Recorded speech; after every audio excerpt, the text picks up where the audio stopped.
Good afternoon. आज हम लोग पद्म पुरस्कार के बारे में चर्चा करते हैं। इस वीडियो में 2024 में जो पद्म पुरस्कार मिला है इस पुरस्कार पर चर्चा किया जा रहा है। ठीक है, इसमें कुछ ऑब्जेक्टिव क्वेश्चंस भी हैं जो आने वाले एग्जाम्स के लिए इंपॉर्टेंट है। जैसे मान लें पद्म पुरस्कार किसी झारखंड के हस्तियों को मिला हुआ है तो झारखंड के सीडीपीओ एग्जाम व जेपीएससी के लिए इंपॉर्टेंट होगा। अगर वो बिहार के किसी स्टूडेंट्स को बिहार के किसी हस्ती को मिला है तो बिहार के बीपीएससी और बीएसएससी एग्जाम्स के लिए वो इंपॉर्टेंट हो जाता है। तो जो जिस राज्य के हस्ती होते हैं उसी राज्य के हस्ती के हिसाब से उनको जो है वो इंपॉर्टेंट क्वेश्चन बन जाता है। इस वीडियो में झारखंड के जो प्रमुख हस्तियां हैं उन हस्तियों के बारे में मैंने चर्चा भी कर दिया और उससे जो क्वेश्चन बन सकते हैं वो क्वेश्चन मैंने यहाँ पे डाल भी दिया है। ठीक है, तो पहले ये देख लेते हैं कि पद्म पुरस्कार के बारे में कुछ इंपॉर्टेंट बात है। पहली बात यह है कि पद्म पुरस्कार जो है 1954 में आरंभ हुआ था। ठीक है, 1978, 1989, 1993 से 1997 के बीच में थोड़े थोड़े अंतराल में ये पुरस्कार जो है गणतंत्र दिवस के अवसर पर घोषित किया जाता है और ये गणतंत्र यानी 26 जनवरी को ये घोषित किया जाता है और मार्च के महीने में जो है ये पुरस्कार राष्ट्रपति भवन में दिया जाता है। ठीक है, ये बात याद रहे, ये देश का सर्वोच्च सम्मान है और इसमें 3 कैटेगरी होते हैं। अब पहला कैटेगरी जो हमारे पास है वो है पद्म विभूषण, दूसरा है पद्म भूषण और तीसरा है पद्मश्री। ठीक है, यहाँ लिखा हुआ है किन किन क्षेत्रों में पुरस्कार दिया जाता है, ये नाम आप याद रखिएगा, ये एग्जाम में पूछा है। कला के क्षेत्र में, सामाजिक कार्य में, सार्वजनिक कार्यक्रम में, विज्ञान में, व्यापार के क्षेत्र में, चिकित्सा के क्षेत्र में, साहित्य और शिक्षा के क्षेत्र में, खेल और सिविल सेवा के क्षेत्र में। ये इतने क्षेत्र हैं जिस क्षेत्र के लिए ये सभी पुरस्कार प्रदान किए जाते हैं। ठीक है, ये पुरस्कार जो है राष्ट्रपति द्वारा औपचारिक समारोह पर आयोजन किया जाता है, ये भी याद रखिएगा। ठीक है, और रियल में ये हर वर्ष मार्च और अप्रैल के आसपास राष्ट्रपति भवन में आयोजित किया जाता है। यहाँ कभी कभी सिविल सर्विसेज के किसी किसी जो स्टेट पीसेस का एग्जाम से वहां पूछा जाता है कि पद्म विभूषण पुरस्कार जो है कब प्रदान किया था, असाधारण और विशिष्ट सेवा के लिए। ये थोड़ा सा कैटेगरी को आप याद रखिएगा। दूसरा है पद्म विभूषण, ये है उच्च कोटि का विशिष्ट सेवा, थोड़ा सा अंतर है देखिएगा। ये असाधारण विशिष्ट सेवा यहाँ भी है, विशिष्ट सेवा यहाँ भी है, लेकिन याद रखिएगा ये असाधारण कार्य के लिए, उच्च कोटि के कार्य के लिए, किसी भी क्षेत्र में कार्य के लिए, बस थोड़ा सा अंतर इसी में ये होता है, लेकिन है वो विशिष्ट सेवा के लिए। अब बोलिएगा सर ये विशिष्ट सेवा क्या होता है? जिसमें आप पैसे या आर्थिक लाभ से कोई काम आप नहीं कर रहे। अगर आप कोई काम देश सेवा, समाज सेवा के आधार पर कर रहे हैं जिसमें आप कोई आर्थिक प्रयोजन आपका नहीं है, यानी पैसा कमाना आपका मुद्दा नहीं है, उसी में ये विशिष्ट सेवा आता है। अब बोलिएगा सर तो डॉक्टर लोग इसमें आते, देखिए डॉक्टर लोग आते हैं बट डॉक्टर का काम कुछ ऐसा होता है कि वो भले वो पैसा लेके काम कर रहा है बट वो काम जो है वो विशिष्ट में ही आएगा। डॉक्टर का काम हमेशा विशिष्ट में होता है। शिक्षक का काम ठीक वो पैसा लेके करते हैं बट फिर भी वो विशिष्ट में ही आएगा क्योंकि उसी से उसकी आजीविका चलती है। इसलिए डॉक्टर के काम को छोड़ करके बाकी सभी काम, शिक्षक के काम को छोड़ करके बाकी सभी काम जिसमें आप पैसे को मुद्दा नहीं बनाते हैं या पैसे के प्रयोजन से कार्य नहीं करते तो विशिष्ट सेवा में ही आता है। अब आगे देखते हैं कि 2024 की सूची में क्या किया। देखिए 5 हस्ती को मिला है पद्म विभूषण, 17 को मिला है पद्म भूषण और 110 को मिला पद्म विभूषण। ये नंबर याद रखिएगा। ठीक है, इसमें 30 महिलाएं भी शामिल है और 30 महिलाओं के साथ साथ जो है कुछ विदेशी एनआरआई, ओसीआई भी शामिल, इसमें 8 व्यक्ति है।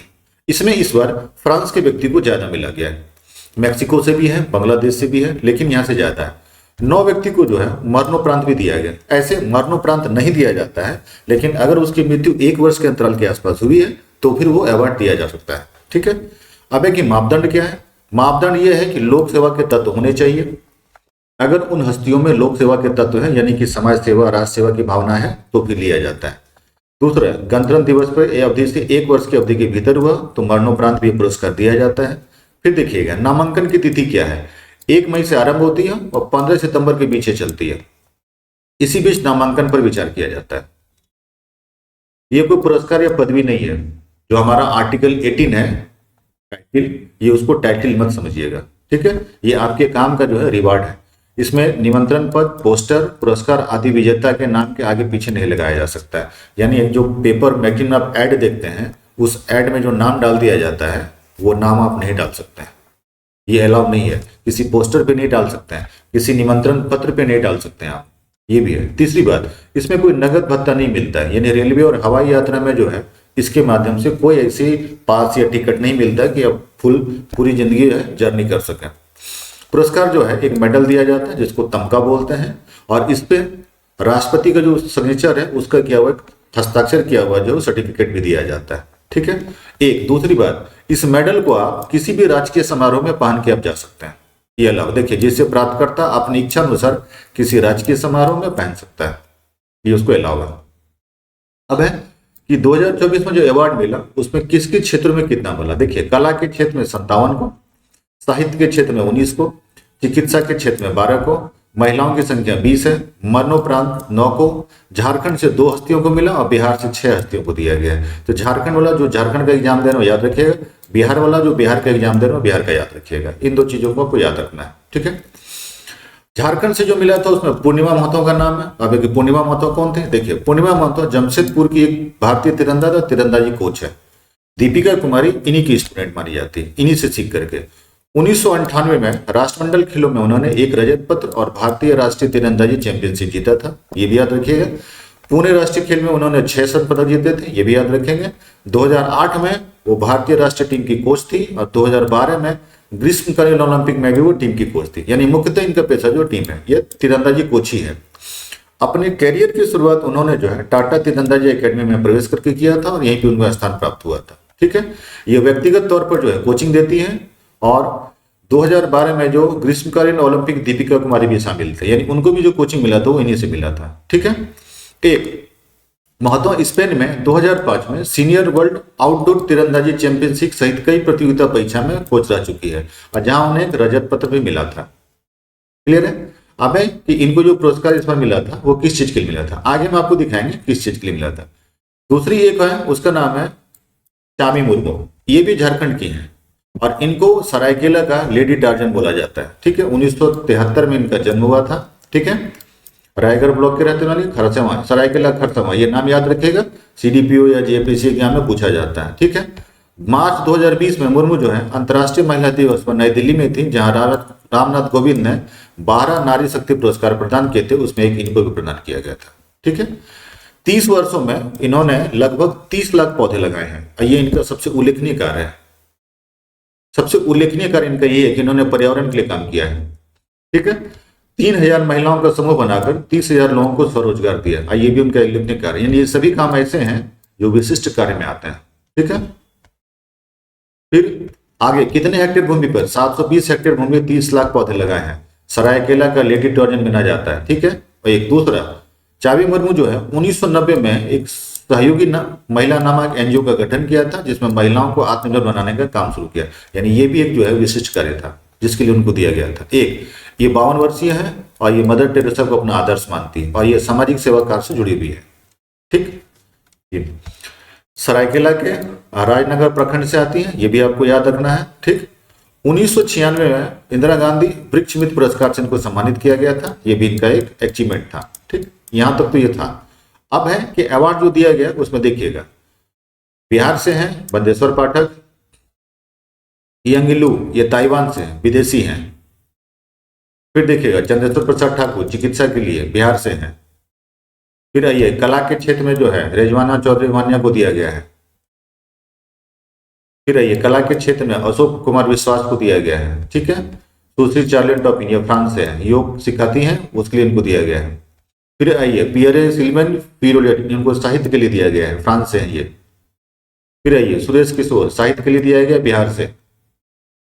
पूर्णिमा महतो झारखंड, राम कुमार मलिक बिहार में कला के लिए, चामी मुर्मू सामाजिक कार्य के लिए झारखंड। अगर पूछा जाए यहाँ पे तो ये बात रखेगा पर्यावरणविद भी है ये। ठीक है। फ्रेड नेग्रिट साहित्य के लिए फ्रांस से मिला है इनको और बिहार से है शांति देवी पासवान, शिवम पासवान कला के लिए इनको मिला है। और एक रवि प्रकाश सिंह विज्ञान और इंजीनियरिंग के लिए मैक्सिको से हैं। ये सभी ऐसे हैं जो उल्लेखनीय कार्य के लिए। किरण व्यास ये भी योग सिखाती हैं, ये भी फ्रांस से हैं। ये था हमारे पास लिस्ट जिसमें इन सभी को लिस्ट में दिया गया था। अब देखते हैं किन किन को लगा। वर्ष 2000 जो क्वेश्चन पूछे जाएंगे एग्जाम्स में, जो 2024 का आने वाला एग्जाम्स है उसमें क्या क्या है। वर्ष 2024 में कुल कितनी हस्तियों को पद्म पुरस्कार से 132 कितने हैं? 110 है पद्मश्री से, पद्म भूषण से 17 और पद्म विभूषण से 5, सब जोड़ेंगे तो उतना ही आएगा। दूसरा, वर्ष 2024 में कुल कितनी हस्तियों को पद्म विभूषण से सम्मानित किया गया था? 5 से, जिसमें उपराष्ट्रपति वेंकैया नायडू भी शामिल है। वर्ष 2024 में कुल कितनी हस्तियों को पद्म भूषण पुरस्कार से सम्मानित किया गया? 17। 4 नंबर, वर्ष 2024 में कुल कितने हस्तियों को पद्मश्री पुरस्कार से सम्मानित करने की घोषणा की गई? 110। 5 नंबर क्वेश्चन, वर्ष 2024 में कुल कितनी हस्तियों को मरणोपरांत पद्म पुरस्कार से 9 मरने उपरांत दिया नहीं जाता बट दिया गया है। 6 नंबर, वर्ष 2024 में कुल कितनी महिलाओं को पद्म पुरस्कार से सम्मानित किया गया है? टोटल 30 महिलाओं को। 7 नंबर, वर्ष 2024 में झारखंड के किन 2 हस्तियों को पद्म पुरस्कार प्रदान किया गया? अभी हम लोग पढ़े थे चाबी मुर्मू और सुश्री पूर्णिमा महतो को। 8 नंबर, पूर्णिमा महतो से संबंधित कौन सा कथन सत्य है? देखिए, पूर्णिमा महतो का जन्म जमशेदपुर में हुआ, सही है। महतो तीरंदाजी कोच है, ये भी सही है। 1998 में वो राष्ट्रीय खेलों में रजत पदक जीती, ये भी सही है। 1994 से होकर उन्होंने टाटा तीरंदाजी अकादमी में प्रवेश किया, ये भी सही है। आंसर होगा उपरोक्त सभी। 9 नंबर, चामी मुर्मू से संबंधित कौन सा कथन सत्य है? क्या लिखा हुआ है? चामी मुर्मू को सरायकेला का लेडी टार्जन माना जाता है, सही बात है। चामी मुर्मू को वर्ष 2024 के लिए पद्मश्री सम्मानित किया गया, ये भी कथन सही है। मुर्मू ने 720 हेक्टेयर भूमि पर 30 साल में 30 लाख से अधिक पौधे लगाए, ये भी कथन सही है। चामी मुर्मू को 3000 महिला समूह बनाकर 30,000 को स्वरोजगार दिलाया, ये भी कथन सही है। तो इसका उपरोक्त सभी। ये मुख्यतः इतने ही क्वेश्चन है जो इस पुरस्कार से संबंधित इंपॉर्टेंट है। ये आने वाले एग्जाम्स के लिए इंपॉर्टेंट है। इसका पीडीएफ आप वेद आईएएस के टेलीग्राम चैनल पे जाके डाउनलोड कर लीजिएगा, ठीक है। और वीडियो को ऐसे देखते रहिएगा, मैं करंट से रिलेटेड ऐसी वीडियो बना के अपलोड करता रहूंगा। ओके।